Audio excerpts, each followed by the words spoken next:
الحمد للہ رب العالمین والصلاة والسلام علی سید المرسلین اما بعد فاعوذ باللہ من الشیطان الرجیم بسم اللہ الرحمن الرحیم الصلاة والسلام علیکہ یا رسول اللہ وعلی آلک واصحابک یا حبیب اللہ الصلاة والسلام علیکہ یا نبی اللہ وعلی آلک واصحابک یا نور اللہ۔ میٹھے میٹھے اسلامی بھائیوں اور مدنی چینل کے ناظرین، سلسلہ ہے ایک قصہ ہے قرآن سے۔ قرآن ہے میرا رہنما، قرآن شفا ہے، نور ہے قرآن، جلا دل کی میرا قرآن، رضا رب کی میرا قرآن، قرآن قرآن۔ آج کون سا واقعہ سننا ہے؟ سبحان اللہ، یقیناً سخاوت اللہ کو بڑی پسند ہے، مگر آج بات کریں گے میرے آقا علیہ الصلوۃ والسلام کے مبارک ساتھیوں کی۔ جی ہاں، صحابہ کرام علیہم الرضوان کی سخاوت قرآن پاک میں کس پیارے انداز میں اس سخاوت کو بیان کیا گیا ہے۔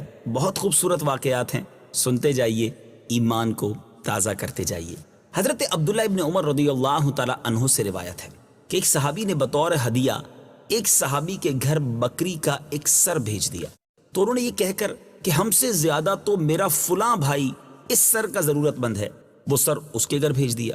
تو اس نے کہا کہ میرا فلاں بھائی مجھ سے بھی زیادہ محتاج ہے، یہ کہا اور سر دوسرے صحابی کے گھر بھیج دیا۔ اسی طرح ایک نے دوسرے کے گھر، دوسرے نے تیسرے کے گھر اس سر کو بھیجا، یہاں تک کہ جب یہ سر چھٹے صحابی کے پاس پہنچا تو انہوں نے سب سے پہلے والے کے گھر یہ کہہ کر بھیج دیا کہ وہ ہم سے زیادہ مفلس اور حاجت مند ہیں۔ اس طرح وہ سر جس گھر سے سب سے پہلے بھیجا گیا تھا پھر اسی گھر میں آ گیا۔ اس موقع پر سورہ حشر کی یہ آیت نازل ہوئی جس میں اللہ تبارک و تعالی نے صحابہ کرام کی سخاوت کا خطبہ ارشاد فرمایا۔ وَيُؤْثِرُونَ عَلَىٰ أَنفُسِهِمْ وَلَوْ كَانَ بِهِمْ خَصَاصَةٌ وَمَن يُوقَ شُحَّ نَفْسِهِ فَأُولَٰئِكَ هُمُ الْمُفْلِحُونَ۔ اور وہ اپنی جانوں پر ترجیح دیتے ہیں اگرچہ انہیں خود حاجت ہو، اور جو اپنے نفس کے لالچ سے بچا لیا گیا وہی لوگ کامیاب ہیں۔ سبحان اللہ، سبحان اللہ۔ یہ تو زمانہ رسالت کا ایک حیرت انگیز واقعہ تھا۔ امیر المومنین حضرت عمر فاروق اعظم رضی اللہ تعالیٰ عنہ کے عہد خلافت میں تقریباً اسی قسم کا ایک واقعہ پیش آیا جو عبرت خیز اور نصیحت آموز ہونے میں پہلے واقعے سے کم نہیں ہے۔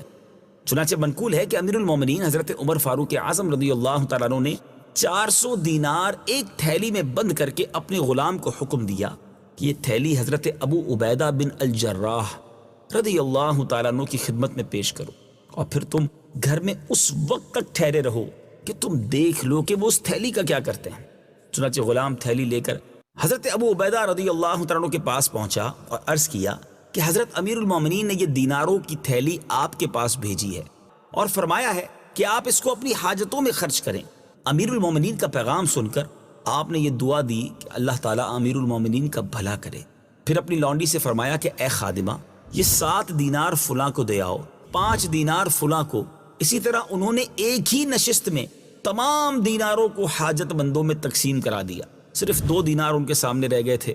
انہوں نے فرمایا کہ اے لونڈی، یہ 2 دینار بھی فلاں ضرورت مند کو دے دو۔ یہ ماجرا دیکھ کر غلام امیر المومنین کے پاس واپس آیا تو امیر المومنین نے 400 دینار کی دوسری تھیلی حضرت معاذ بن جبل رضی اللہ تعالیٰ عنہ کے پاس بھیجی اور غلام سے فرمایا تم اس وقت تک ان کے گھر میں بیٹھے رہنا اور دیکھتے رہنا کہ وہ اس تھیلی کے ساتھ کیا معاملہ کرتے ہیں۔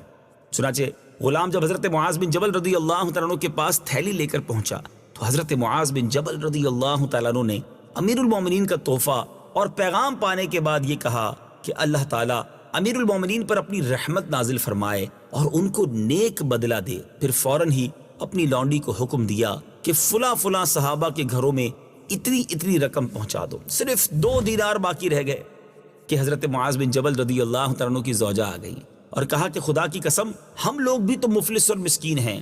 یہ سن کر وہ 2 دینار جو باقی رہ گئے تھے آپ نے اپنے بیوی کی طرف پھینک دیے۔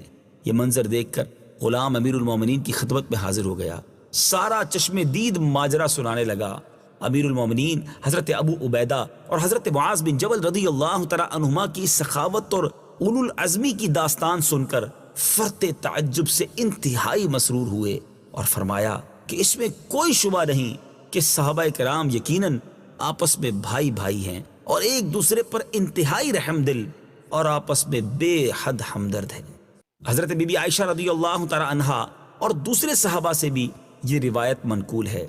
ایک اور حدیث میں اس آیت کا جو ابھی آپ نے تھوڑی دیر پہلے سنی، اس کا نزول کا واقعہ کچھ یہ ہے کہ بارگاہ نبوت میں ایک بھوکا شخص حاضر ہوا۔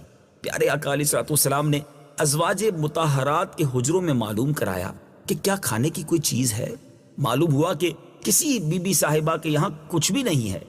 تب پیارے آقا علیہ الصلوۃ والسلام نے اصحاب کرام سے فرمایا، جو اس شخص کو مہمان بنائے اللہ تعالیٰ اس پر رحمت فرمائے۔ حضرت ابو طلحہ انصاری رضی اللہ تعالیٰ عنہ کھڑے ہو گئے اور نبی پاک علیہ الصلوۃ والسلام سے اجازت لے کر مہمان کو اپنے گھر لے گئے۔ گھر جا کر بیوی سے دریافت کیا کہ گھر میں کچھ کھانا ہے؟ انہوں نے کہا کہ صرف بچوں کے لیے تھوڑا سا کھانا رکھا ہے۔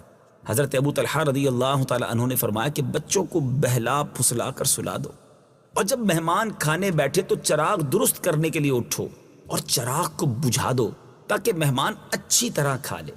یہ تجویز اس لیے کہ مہمان یہ نہ جان سکے کہ اہل خانہ اس کے ساتھ نہیں کھا رہے ہیں، کیونکہ اس کو یہ معلوم ہو جائے گا تو وہ اصرار کرے گا اور کھانا تھوڑا ہے اس لیے مہمان بھوکا رہ جائے گا۔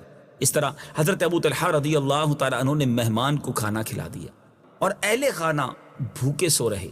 جب صبح ہوئی تو سرکار دو عالم صلی اللہ تعالیٰ علیہ وسلم کی خدمت میں حاضر ہوئے تو میرے آقا مدینے والے مصطفیٰ صلی اللہ تعالیٰ علیہ وسلم نے حضرت ابو طلحہ رضی اللہ تعالیٰ عنہ کو دیکھ کر فرمایا، رات فلاں فلاں کے گھر بڑا عجیب معاملہ پیش آیا، اللہ تعالیٰ ان لوگوں سے بہت راضی ہے، اور سورہ حشر کی یہ آیت نازل ہوئی۔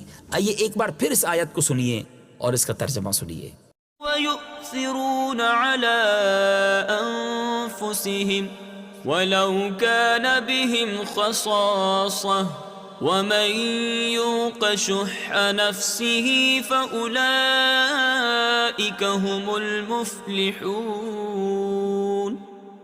اور وہ اپنی جانوں پر ترجیح دیتے ہیں اگرچہ انہیں خود حاجت ہو، اور جو اپنے نفس کے لالچ سے بچا لیا گیا وہی لوگ کامیاب ہیں۔ سبحان اللہ، یہ آیت مبارکہ اور اس کے شان نزول کے حیرت ناک واقعات ہم مسلمانوں کے لیے کس قدر عبرت خیز اور نصیحت آموز ہیں، اس کو بیان کرنے کی حاجت نہیں۔ تو اب معلوم یہ ہوا کہ ہمیں بھی اللہ کی راہ میں سخاوت اختیار کرنی چاہیے۔ آخر میں ایک حدیث پاک سنیے، سخاوت اللہ کو کتنی پسند ہے، سخی انسان رب کو کتنا اچھا لگتا ہے۔ حدیث پاک کا مضمون ہے کہ سخی اللہ کے قریب، لوگوں کے قریب، جنت کے قریب اور دوزخ سے دور ہوتا ہے، اور بخیل کنجوس اللہ سے دور، جنت سے دور، لوگوں سے دور، جہنم کے قریب ہوتا ہے۔ فیصلہ آپ نے کرنا ہے کہ ہم نے زندگی کیسے گزارنی ہے، اللہ کی راہ میں خرچ کر کے، سخاوت اختیار کر کے، یا کنجوسی کے ساتھ۔ اللہ مجھے بھی آپ کو بھی اپنی راہ میں خوب خرچ کرنے کا جذبہ عطا فرمائے، سخی لوگوں میں ہمیں شامل فرمائے۔ قرآن پاک پڑھتے رہیے، سمجھتے رہیے اور اس کے نور سے اپنے دلوں کو منور کرتے رہیے۔ مدنی چینل دیکھتے رہیے، اگلے سلسلے میں ایک اور خوبصورت قصہ لے کر حاضر ہوں گے۔ صلو علی الحبیب صلی اللہ تعالی علی محمد صلی اللہ علیہ وسلم۔